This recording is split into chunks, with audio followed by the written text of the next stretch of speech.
I'm Nick. I'm AJ. And this is Stoicism. Stoicism. It is a noun and an adjective.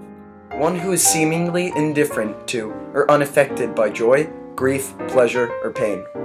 Stoic, a member of an originally Greek school of philosophy founded by Zeno about 308 BC, believing that God determined everything for the best and that virtue is sufficient for happiness. Two examples of Stoic people could be Spock from Star Trek or Edward Cullen from Twilight. To be Stoic can also mean to be thoughtful or introspective. If used in a sentence, it could be, the professor was stoic as he pondered the infinite nature of the universe. The 11 points of Stoicism are: Number 1. One should live in accord with nature and respect and appreciate human nature and mankind. 2. To unify all gods, substances, virtues, and mankind into one universal city. Number 3. The eternal world is maintained by the natural interchange of opposites.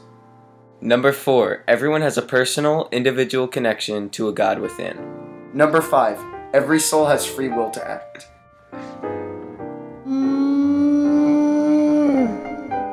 Number 6. Live simple through moderation and frugality. Number 7. The spiritual growth comes from seeking the good inside everyone. Number 8. Virtue is the sole good, vice is the sole evil, and everything else is indifferent. Number 9. The cardinal virtues are prudence, justice, fortitude, and temperance. Number 10. The path to personal happiness and inner peace is through the extinguishing of all desire to have or to affect things beyond one's control, and through living for the present without hope for fear of the future beyond the power of opinion. Number 11. The sequential reabsorption and recreation of the universe. Unfortunately, Mr. Jacobson could no longer join us.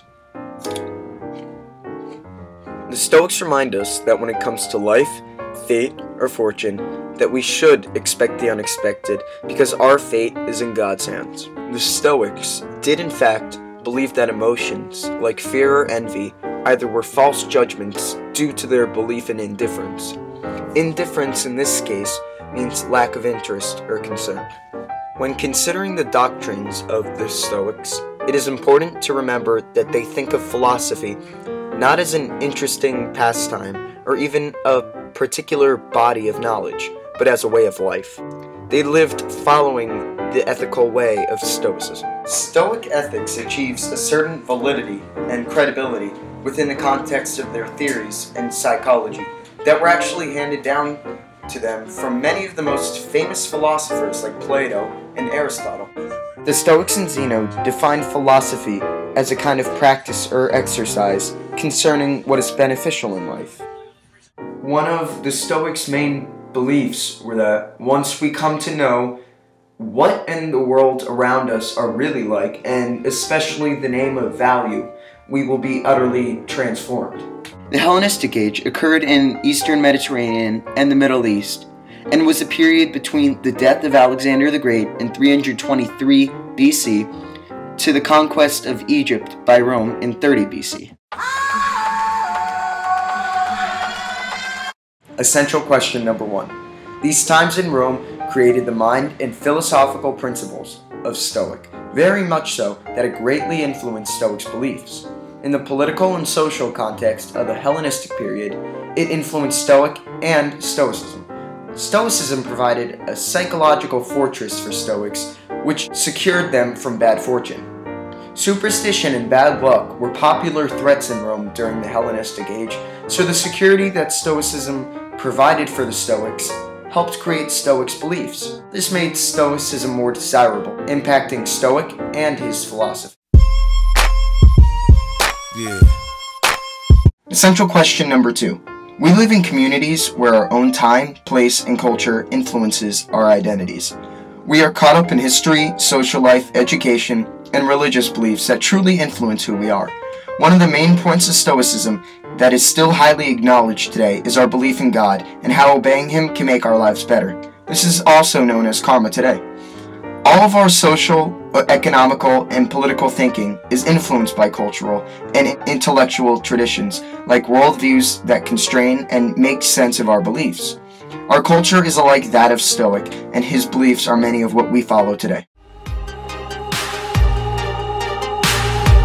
Essential question number 3. For our book, Julius Caesar, our predictions based on the Dramatis Personae and these topics are that the play will be a tragedy and in a way practical. The reason we feel this way is because some early Elizabethan tragedies betray evidence of a Senecan influence who was a Stoic believer. So with the knowledge that a Stoic wrote tragic plays, our prediction will be that the plays will be tragic. Essential question number 4. Knowing that Seneca's plays are slightly practical, but mostly drama and tragedy, we feel there will be deaths and accidents. We also feel as if these deaths and tragic accidents will happen to good people, following the Stoic belief to expect the unexpected. Let's get it on! We don't give a what, we don't give a what. The conclusion. The influence on Stoicism on the later history of philosophical and religion was enormous. The theories of the natural law and ethics seems to stem directly from Stoicism. Stoicism exists in many parts of the world today. Many citizens of this planet use this way of thinking and reacting to make it through their everyday lives. Many would say that this way of thinking about and reacting in a conflict is not the way of the world today, when in reality, Stoicism has become a normal part of everyday life. While it may not be as visible in America, other countries' citizens have found they have no other choice. All they are left with is their normal everyday routine, which includes ignoring the horrible things happening around them. In America today, Stoicism is subtle and still progressing. After the attacks on 9/11, Americans were still in shock and they did not know how to react to such a terrible tragedy and act of cruelty. We reacted the only way we knew how. We became enraged. Not long after, the attacks normalcy and patriotism was preached by the president. Americans were urged to resume their everyday lives and continue to use public transportation and air travel as normal. This way of carrying on is Stoic, for we are now indifferent to pain and the loss of fellow Americans. Unfortunately, this process has taken over 5 years, and the acts of 9/11 will never be forgotten. Being indifferent to these attacks and this process of remembrance is Stoic, and we now carry on with our everyday lives. From getting over a breakup to the death of a relative, Stoicism has become a normal part of everyday life.